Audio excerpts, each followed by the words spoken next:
Just a quick one, guys. We've released our January merch drop, so do browse the new collection. We've got the Mr. Blue Nose tees, along with our Stauncho Meter tees. Do, as I said, browse the collection by going down into the link in the description, or going to rfcclothing.com. Anyway, let's get into today's video. And hello everybody, welcome back to the channel, guys. I hope you're all well. Before we do get into today's video, as always, please do smash that like button and subscribe to the channel for daily Rangers content. Okay, so 6 days into the January transfer window, and content on this channel has been coming thick and fast. That's because of good reason. There's so much going on and around the Rangers space with regards to incomings and outgoings. Look, I've been doing this sort of channel now for over 3 years, and I've always tried to, as I say, only bring you reputable information from journalists I trust and sources that I trust, and try and cut the bull crap out with regards to transfer speculation and transfer news, as the regular subscribers would know. Now, in today's video, guys, we do have some huge news, as it does seem as though two new targets have emerged that Rangers could potentially go and sign. We're going to talk about the two players in question, talk about should we make deals for them, and discuss the probability, of course, of us landing. Not only that, it does seem as though two players could be going out of the door. Now, this morning we touched upon Ridvan Yilmaz and the whole Josh Doig situation. Don't worry, Josh Doig isn't the player we're going to be talking about. It's two new targets, but Ridvan Yilmaz does seem as though it looks like he could be going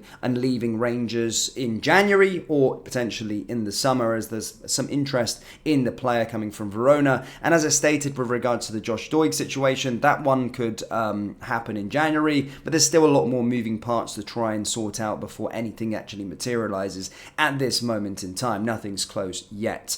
So Ridvan Yilmaz could be the first one that goes out of the door.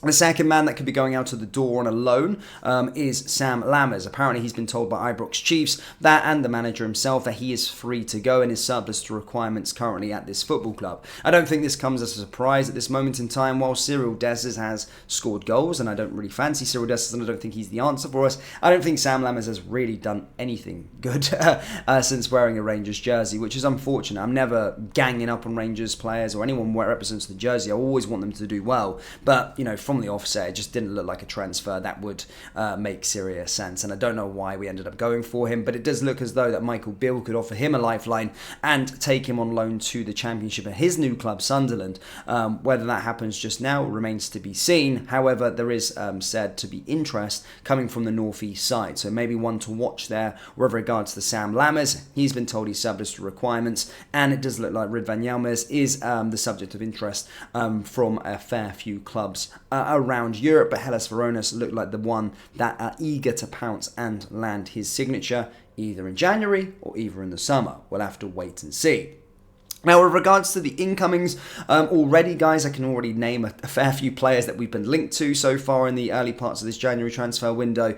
Lawrence Shanklin's a player. Of course, Milian Manauf's a player. As we stated there, Josh Doig has been a player. Owen Beck's a player that we've went to apparently put an offer in from, according to Paul Joyce, for the Liverpool player that was on loan at Dundee at the first half of the season. However, now over the last sort of 12 hours, another two targets have reportedly emerged. Now, the first one is a familiar name. Now, this comes from a decent source as well, and that is with regards to Scott McKenna. Now, Scott McKenna apparently is surplus to requirements at Nottingham Forest. This news came out earlier this season, towards the end of the year. It was said him and Joe Worrell aren't really a part of Nottingham Forest's plans going forward. And according to multiple reports, and may I add, reputable reports, Rangers have now entered the race for Nottingham Forest defender Scott McKenna.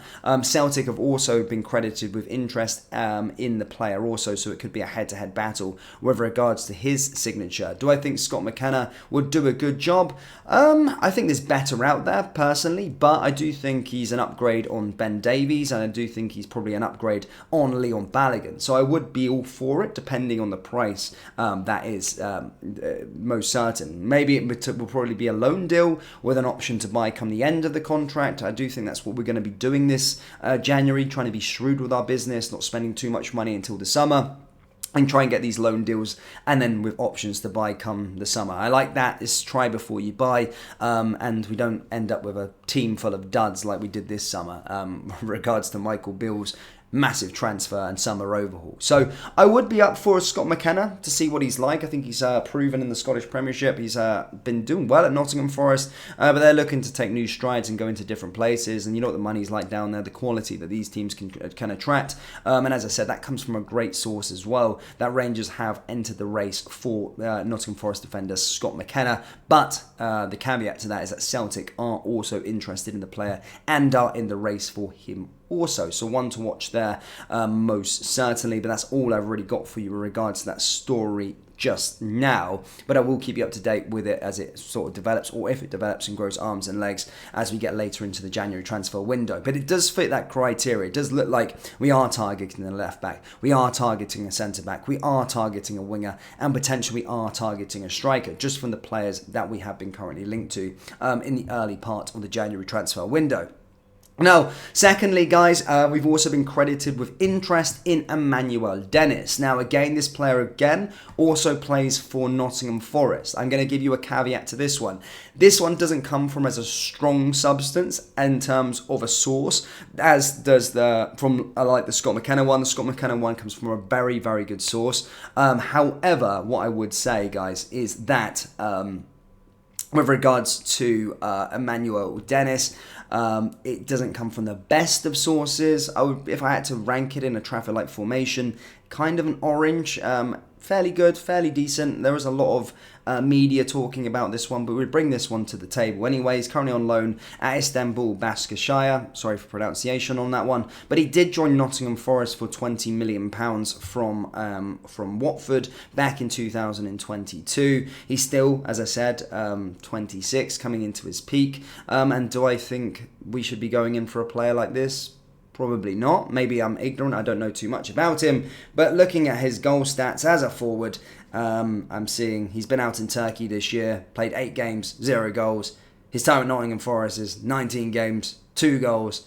And it really does smell a bit like a Sam Lammers and a Cyril Dessers. I think if we're going to be going in for a forward player, I would be going in for a Lawrence Shankland, not this player, Emanuel Dennis. But as I stated, guys, this is RFC News. We're going to bring you all the sources.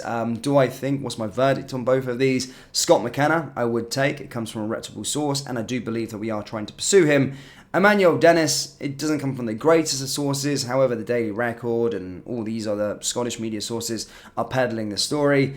And looking at his goal stats, it stinks like Cyril Dessers and Sam Lammers. So I would keep away, especially without to fork out money for the player. If it's a loan, then why not? But certainly I would not be trying to buy this guy on a permanent transfer. But again, if Philippe Clement has identified him, then I'll trust him. But I think there's a lot better strikers that we can get for a lot cheaper and are proven within our league. So I would stay away from Emanuel Dennis. Scott McKenna, I would be for.